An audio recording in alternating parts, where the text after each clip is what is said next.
Hello, everybody. Good morning. This is Margaret.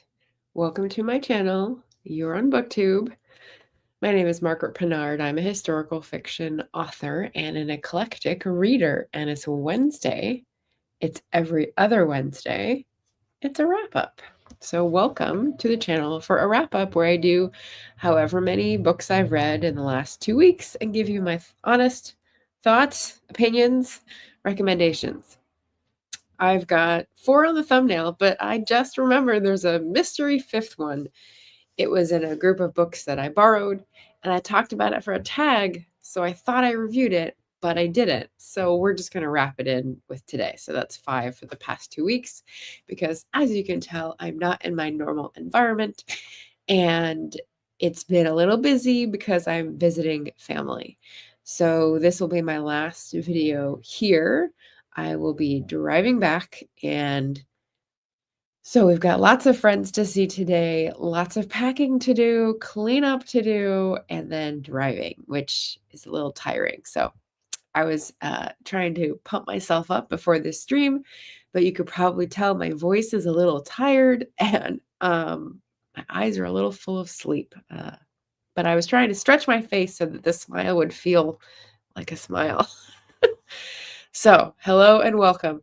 I've got a little question of the day for you. So, that is going to be, what's the last book you borrowed? Since I'm going to go through a stack of books that I have borrowed while I've been here in town.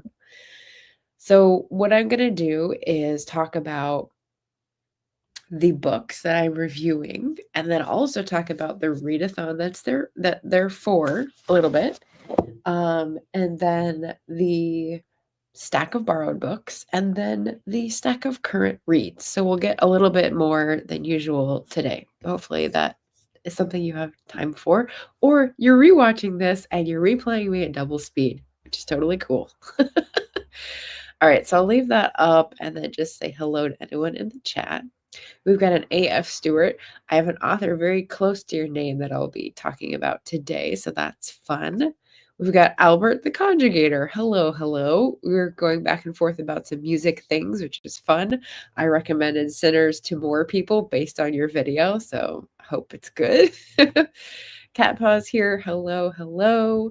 Jim's books reading and stuff here after a great analytics video, which was really fun. And we've got Erin. Hello, all. Hello, hello. So feel free to answer the question of the day in the chat, and I will jump off with my first review. So this is one that I read for Climathon, reading for the climate change, hosted by Tasman and Anya and me this year. It's called Rituals for Climate Change, A Crip Struggle for Eco-Justice, and it's by Naomi Ortiz. And this book was written in 2023, and, spoiler alert, I am currently reading her earlier book from 2018. So as part of Climathon, there's like 12 prompts, but I felt called to do something a little bit more. So I'm doing a live stream per month that is talking about specific issues, and I'm trying to have guests, but we've had one, we'll have one in May. So they're sort of, coming up whenever it happens to come up. So Victoria Stevens will be my guest because she was interested in disability and climate change, the nexus of those two issues. So I was trying to prepare, and I found Naomi Ortiz to be a really interesting writer on this topic. She's a woman of color who lives in the Southwest desert of America, and she really connects with her own groundedness. And this is called Rituals for Climate Change. I didn't know what to expect. Her rituals are very revealing, sort of how she processes and how she enacts self-care for herself with her environment, with the grief of climate change, with the struggle of being a differently abled person in the world today. And I just think she's done a really great job at it. It took a while for me to get into it because it was not what I expected. And of course, I'm a Taurus. I have to recalibrate. But then I looked into the older book, and then I was like, oh, okay. And that's more memoir-y, and this is more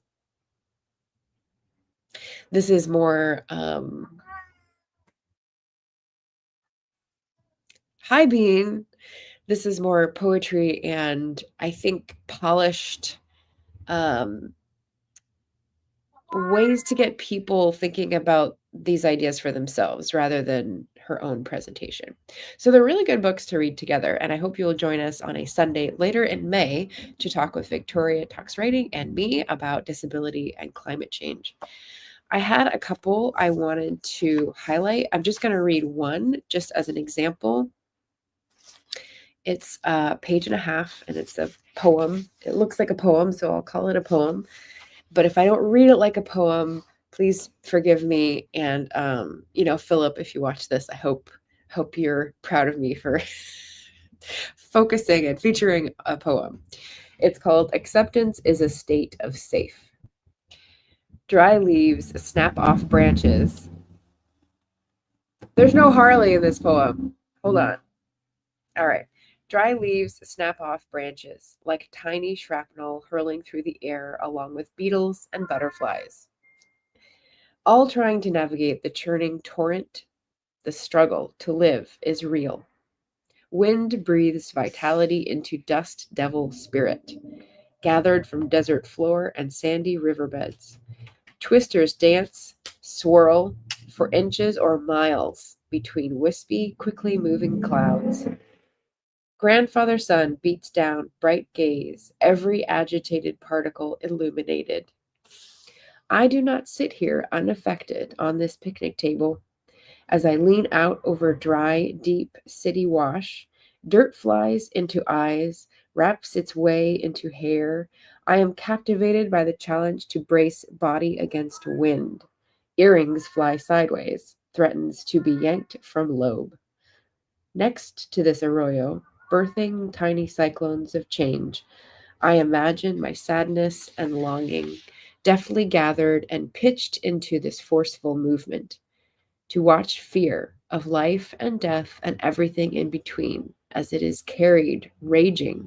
Wind propels this anguish as it is swept up, dragged down, tumbling on and on, until fury fully exhales. There in my mind's eye, it rests cradled, naked to sky. No one pays it any attention. There is calm, undisturbed and ancient, peaceful enough for the dirt to drink distress down, settle into safe.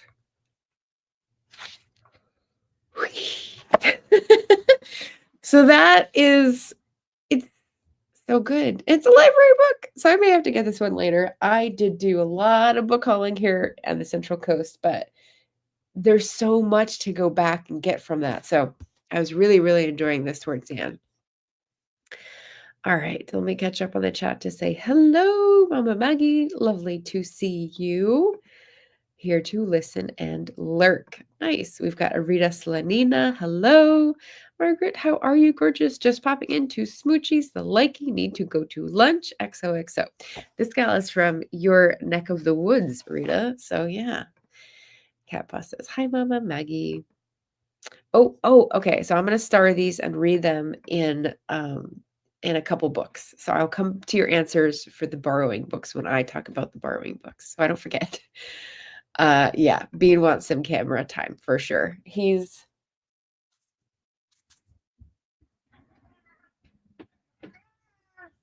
come down the stairs a couple times and even down into this room, which is the office, which he has not done the entire 6 weeks I've been here, because that door is a separation between the two little yappy dogs and Bean's territory, and he has no interest in crossing.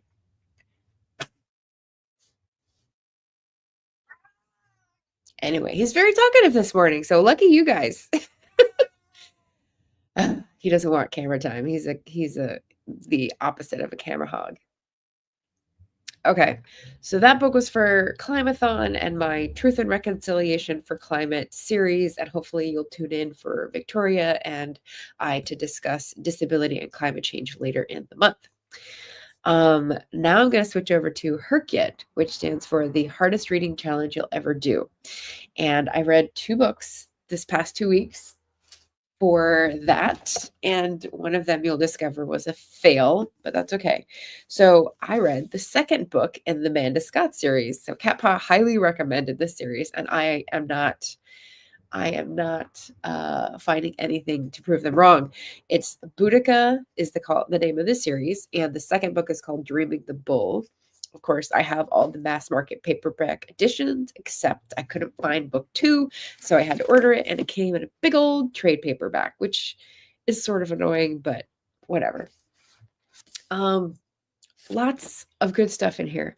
Boudica, if you don't know, is a 1st century AD historical figure. She's a woman in one of the tribes in Britain. There he is. Hey.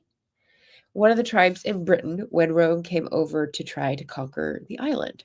And the first time was in her grandfather's time and it didn't work. They got kicked out. So they tried again, and she had to be the hero of the hour. There's a lot of violence in this and heartache and rapid social change because obviously there's an invasion by the Romans. And Amanda Scott has done an amazing job of filling in a lot of cultural detail, a lot of relationship detail, a lot of daily living detail. So it really feels like this is like a documentary, but with a lot of courage and drama and scary stuff in there indeed. So super sad. The ending has a little twist that I did not expect, and it's very tense. So I was very tense waiting for the ending, and I'm very excited for the next book now because it's opened up a whole new vista. So if you know, you know, and definitely recommend this 4-book finished series to satisfy your Herkian prompt because I am clicking right through it and enjoying it a lot. If you can say enjoying when it's like making your heart hurt a little, but it's really good. Really good. Me. I wanted to throw the book and I didn't want him to get surprised. So okay, and here, my lovelies, is the other Herkian book I need to present. I meant to read this for my April new release. Herbs, pure and simple, because the rule with Herkian is 30 days after the release. Unfortunately, this was released on March 12th, so I had to get it done by April 12th. I didn't start it till April 24th, and I didn't finish it until May 4th-ish, so it doesn't count. But it was really good, so I will review this and just call it a Herkian fail, but a book reading win. And what this is a book by Jekka McVicker in audio form. I found this on Libro.fm. It's called Herbs, Pure and Simple. And it's very hard to find because it's basically a repackaging of some older BBC programs starting in 2000, I think going into 2020. So in this stretch of her career, Jekka McVicker, I love that name, basically had a program, like a short podcast maybe, or little segments that were cut up on the BBC that involved her going to visit other herb gardens around the country, talk to the person who was in charge of cultivating them or growing them, and then pick a few things, talk to the person in the kitchen about how she was going to make a salve or a tea or put it in her apple pie, etc. And in this way, we learn about the lily family, the rose family, the daisy family, all these different families of plants and their different actions.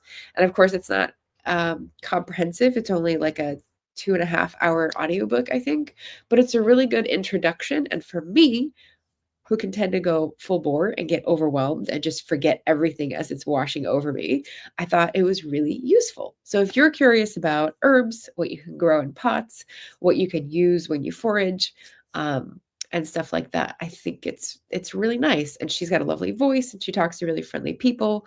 So if you didn't know Jekka McVicker before this, like I did not, definitely recommend this. And see if you can find any of her books in your library, maybe, because she's been around for a long time. And the last entry on this I thought was really cool because it was someone else hosting instead of her own show. And they got to talk to her about her life and her career. So you find out this crazy stuff about when she was a hippie and she played at Glastonbury at the first one and she was paid in milk. And, she had a van with herbs. She would go around and it was like the door was open or kids were in there. And it was just crazy life in the 70s, 80s, how she got into being an herb grower expert person. So I really enjoyed that and highly recommend it for people who are interested in learning about the earth and taking care of it, which I hope is all of us. Oh, Erin says, really want to read the Amanda Scott Boudica series. There was a TV miniseries many years ago with Alex Kingston that was fab. I did not know this. I will have to hunt this out on YouTube because that sounds like something people may have uploaded. Oh man, that's so cool. Okay. Thank you for telling me that. Yes, I will go search that out. So yeah, her kid fail. What else? I also, let's see. I also tried to read for April new release. Which one? It would be under currently reading, and I need to DNF it. So you guys can watch me DNF it on Storygraph. So here's my Storygraph. Here's currently reading. I mean, I think it's on there. Let's see. So I got to 33% and I was just really like shoveling it down trying to read this, and I am just going to have to let it go. Oh, maybe I didn't put it down. Let's see.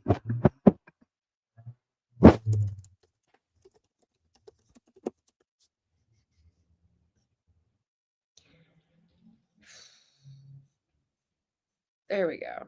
I didn't even include it. That's weird. Well, I wrote it in my planner, so I know I tried to read this and I got 33% in. It's called What the Body Knows, A Guide to the New Science of Our Immune System by John Trousdale. Trousdale? I don't know. Is it indecent to say Trows like that? You can laugh at me. And it came out. That's content warnings. There shouldn't be any content warnings in a book about the immune system. All right, well, it's not going to tell us because it's missing its publication info. Anyway, this was dry AF, and I tried, and there were some little interesting tidbits, but it's someone who's making an effort to have every sentence sound like a revelation, and I just can't anymore, so we're done with this book. So there was another new release that I didn't do. So here is the little secret here. My Herkyed worksheet. Yeah, I'll make it bigger so you can read it a little better. The hardest reading challenge you'll ever do, I guess, is supposed to be on there. And these are the ones that are still open. 500-page book in one day. Alice Network, Vicious, or Queen of Exiles, and Voyage Around My Room. So 3 for the alphabet, 2 for the blurb prompt, 1 for the garage sale books, 1 that I'm currently reading for AuthorTuber books, 2 for the series, 2 for the rainbow prompt, 1 for the lowest rated book prompt, 1 from the indie author, a bunch from the SPIFBO non-finalists. Anyway, so it's doable. 1 for the crowdfunded book, the classic, and the spring. So it again, it's doable. I've got like a month and a half. But where it says new releases, where did it go? New releases, it's near the end. There it is. Okay, so all these new releases. So I don't want to break the chain. It's here. These are all the choices. The herb one, March 12th, was last, and that failed. So I have to go back and find some that will still count in the 30 days of these, and entirely possible, especially because new releases that I have as audios. I'm going to be doing a lot of driving in the next 3 days, so wish me luck. Okay. Hopefully that didn't give anyone whiplash. Hi, Felicia. Dreaming Truth author is here to say hello. Okay, so that is the Climathon pick and the 2 books that I read for Herkid, only one of which will count, and where I'm doing on my Herkid challenge. So now we go to the 4th book, which is for funsies. I just found this in my used book haul and dove into it and read it in a day, in 24 hours. It's not 500 pages, is it? No, it's not even 400. It's called The Singapore Sapphire by A.M. Stewart, and spelled differently, but that was the one that's close to our A.F. Stewart. And this is a book written in 2019, historical fiction, mystery, and takes place in Singapore. It's about a lady who is a widow gone out to a colonial outpost. And she's British. She's got a bit of a history, and a murder happens, and she ends up helping the detective who's there. He's also a British guy, but he's involved. So it's not a romance. They're just friends. So it was a good mystery, good historical detail, lots of action and intrigue. So if you know any of my works, I would say it's more in line with Memories Hostage in terms of action and intrigue and pace than my other ones, which are more literary and sort of ponderous, if you will. So very enjoyable. It's a 3-part series, and I got them all for $1 each on the sale rack at my local used bookstore. So I'm currently reading the next one, and I will talk about that in my current reads section. So very good. Very good book. Recommend. Good mystery set in Singapore. And I don't know anything about Singapore, so it's all gravy, I think is the expression. Okay, so let me take this down. And what was the last book you borrowed was the question. Let's see how many answered it. I think Erin might be the only one, but now's the time to log in your answer. Erin says, The Last Kingdom, borrowed from a free little library and put it in another. Nice. The Last Kingdom, as in the one that was made into a TV series with Orlando Bloom? Am I remembering that right? I like leaving a post-it or bookmark in any books I pass on with a few thoughts on the book, too. Well, that's really delightful. That's really neat. I every so often, I'll get books from a little free library. I did, I think, 2 this trip, and I'm going to put one back before I go, which is the Anne Perry that I bought at a used bookstore, which is good. So hopefully people will like that. And yeah, that's fun. I love a little free library. Thank you for responding. Okay, so I am going to dive into my borrowed books. So while I was in town, I talked with a friend who was getting downsizing, and she and my mom had gone through some books, and they realized I was really interested in design, architecture, and they really had a lot of books about gardening. And so I went over and just sort of trolled the shelves and picked up a bunch of books that looked really interesting. Now, most of these I skimmed because they're big, and I it's not my focus. So it's really just like a cheat. It's like a cheat day to read these. So a lot of them I skimmed, and one I read. So we'll go through and just peep the beautiful books that I borrowed. The Garden Book by John Brooks. And look, this is not mine. This is the Friends page flags. So, kindred souls. I love it. It's about gardening and design and drainage and a little history and, like science. Amazing. So the Garden Book, if you have a big space to have a garden in. We have In Harmony with Nature, lessons from the arts and crafts garden. So this is taking off where I was reading about arts and crafts and William Morris, and kind of thinking, well, what would the gardens look like? And what principles of the houses did they bring into the garden? And what kind of surprising effects did that have? So this is really pretty as well. And out of all these that I skimmed, I definitely took pictures of a few of the lookouts.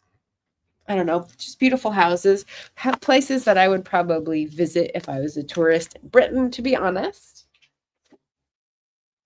And here's a funny one, at home with books. So look at that. I mean, I have a few books about books, and this threw me for a loop, and I still don't know what the deal is. I either had this book and lost it or loaned it or sold it, or I borrowed it, because I definitely remember having a color copy from a printer of this page, like in my scrapbook or something, where I was like, remember this, aspire to these, like they're so beautiful, these bookshelves. So it's basically how book lovers live with and care for their libraries. So like so many people, bibliophiles, not necessarily famous, but probably wealthy. Um, most of them, but just lots of books and people who have made it their life's project to live amongst books. And how do they make room for them? There's one guy in New York, I think, that has a secret bookstore in his house, and like it's only need to know basis. It's pretty funny. And they're like all over. His bed is like a little bench in among the books. And I'm like, yes, that's how I'm gonna end up. We've got this beautiful thing, biblio style, how we live at home with books. So more of books on books. And again, just skimmed, and like some of the beautiful pictures. Like it's kind of like drinking after a desert. It's very restful for me to look at pictures of other people's bookshelves. So my mom goes out in the garden and, plants plants, and I look at bookshelves. So, to each their own. I've got a couple more, and then I have the one that I actually did read. So I read some of this, Edward, and I'm going to say Lutyens, even though I want to say Leitens because it looks Dutch, but the Y is in the wrong place. So he was a designer who was responsible for some very identifiably interesting looking houses in the 1900 and 1920 era in England and a few other places. And so this is talking about how each of those projects was accomplished, who liked it, what it was thought of it, and how it's fared over the years. So pretty interesting about the architect and, of course, the gardens. And then the last one here is the English Women's Garden. So this is like a second edition of an interesting concept where they had people with memorable gardens or noteworthy or remarkable gardens explain the journey that they had getting their garden to be as it was. They took it over from this person. It's been like this long. I completely redid everything. This person came in and helped me. The scents are this. Just like an interesting design history for 20th century. And the first one was my favorite. So I went in thinking, oh, I really want to get this book. And then when I read the rest of them, and then I was like, oh, I'm going to skim now. I was like, maybe I don't need to get this book because it's just the first one that I really liked. What are you going to do, right? They played me. They played me. And then the last one that I borrowed that I do still want a copy of, I may have given this a bit of short shrift when I used it for the book tag because it doesn't have any any environmental awareness, really. This is Mark Hampton on decorating. But I really enjoyed it, mostly because it's someone talking about all the possibilities of design and how you can make your space feel nice for you. And he does these really pretty illustrations that are in watercolor, I think. And it's using color, it's using shape, it's using lighting, it's making historical references, and he explains a lot of this in the chapters, and he goes from like place to place and talks about different ideas. Of course, there's a chapter on libraries, and just like it's like going through a historical home, and he talks about the different design projects he's been on. So it was just really nice. It was kind of like the HGTV channel, but with his own artwork, which I thought was really special. So this one I did read all the text of and definitely took some pictures to get some ideas, and really appreciated being able to borrow these books because even though they may not have climate conscious content, Borrowing books in itself is climate conscious because you're not requiring someone to have new materials made into books. You're giving old books new life. You're giving them new usefulness. You're making someone feel that their library tastes have been appreciated. And I don't know, I just think it's a wonderful thing. So if you haven't borrowed a book lately or lent a book lately, I know that can get into a little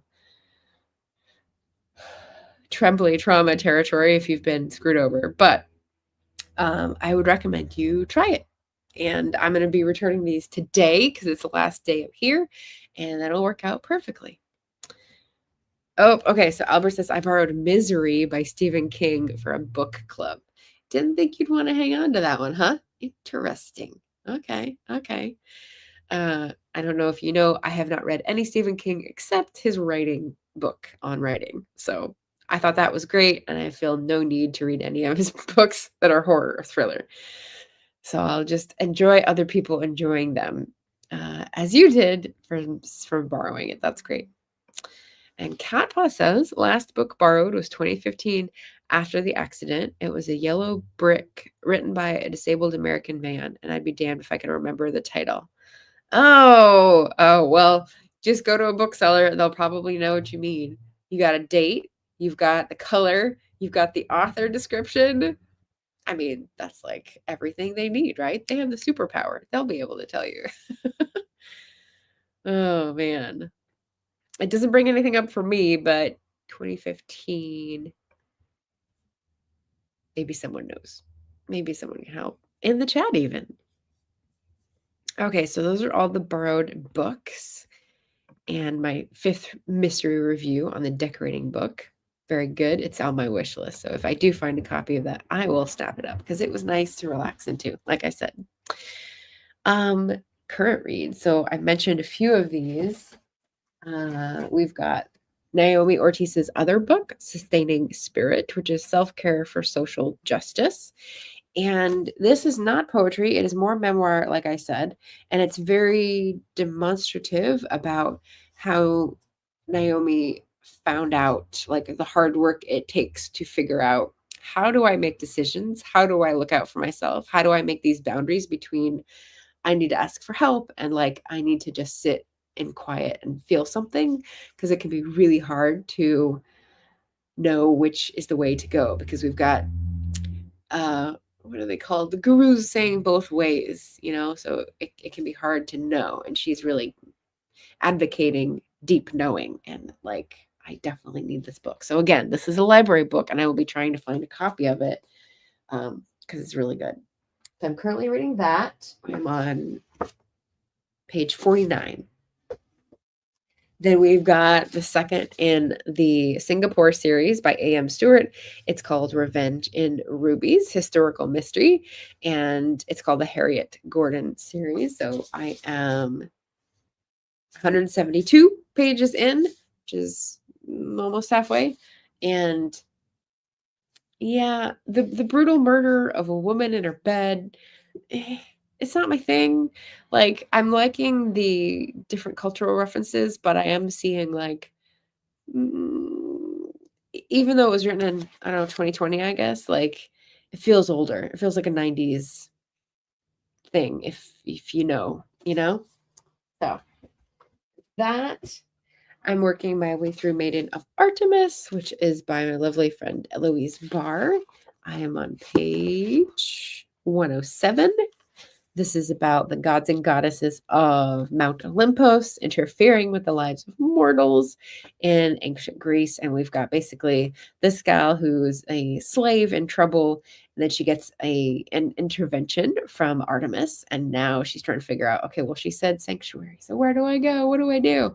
Trying to figure it out. I'm about a third, that is, maybe. So I'm not good at recognizing the structure, but we'll see. I think something's going to happen soon. That'll be good. I'm waiting for the goddess to intervene again because I liked that moment a lot. Then we've got my rabbit hole of design, Utopian Craftsman, Arts and Crafts Movement from the Cotswolds to Chicago by Lionel Lambourne. And again, Why did this get me? Because it's got beautiful watercolor illustrations.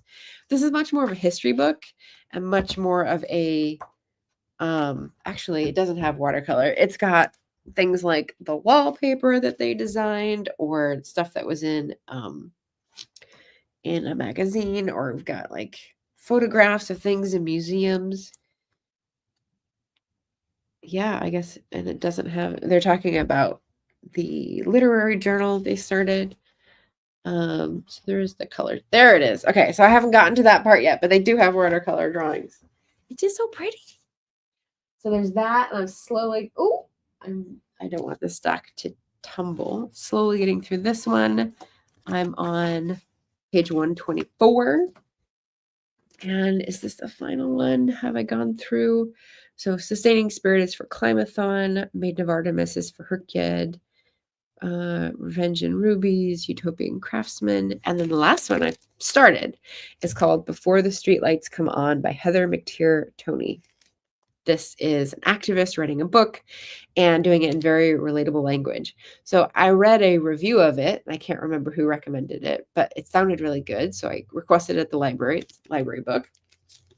Black America's Urgent Call for Climate Solutions. And I thought, oh, this is great. This is an intersection of Black activism, especially since 2020, plus climate solutions, because it's not just like everything is part of the same problem. How are we going to fix it? But like people are already fixing it. You need to give these people more time and attention. So I love that. And I sort of looked at the beginning and was like, street lights. And I did not grow up with that saying about be back before the street lights come on, because I don't think we had street lights on our street. I don't know. It's just not the idiom that I grew up in. So it is a big cultural thing, and I had to sort of get over that unfamiliarity. But she writes really well. She's been a guest on a bunch of like shows that I watch. She's blurbed by Dr. Robert Bullard, who I found out is like the beginning of the intersectional environmentalism movement, which is really cool that I'm seeing his name everywhere now. And yeah, I'm only on page 11 because I just like sampled it, but definitely wanted to get going with this before I had to bring it back to the library. So Heather McTeer Toney and Before the Streetlights Come On. I think I'm really going to enjoy this one. So that is my current read list. Ooh, what? Did you remember? Cat Paw says, first in a series he has since passed away. I still think about from time to time, and I usually remember the title. You did it! Driftless by David Rhodes. Well done. Well done. Oh, man. A yellow brick. Because that makes me think of the Yellow Brick Road. So funny. All right. So that is borrowed books. Our highlight of the day. That is current reads. Are you guys reading anything exciting? Let me know. And in terms of upcoming events, have you guys got any to share? As I said, I'm not doing anything in the near future besides driving home, packing, cleaning up, seeing friends today. So no reading today. Yeah, busy week. But let me know if you guys have anything going on you want to highlight or ask people to support you in. I'll give it a minute. Get myself a drink.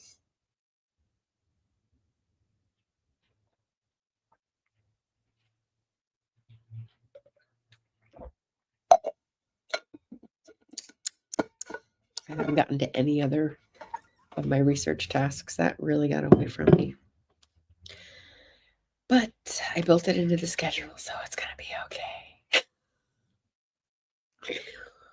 Hopefully. Yeah.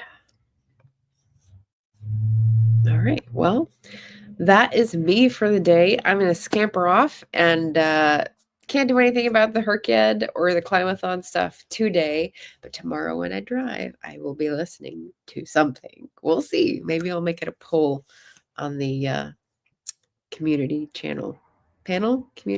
tab. Until then, until I hear from you again, thank you so much for joining me. Remember to diversify that reading shelf. Remember to hydrate. Take care of yourselves, everybody. And thanks for being here with me today. Talk to you again soon. Bye.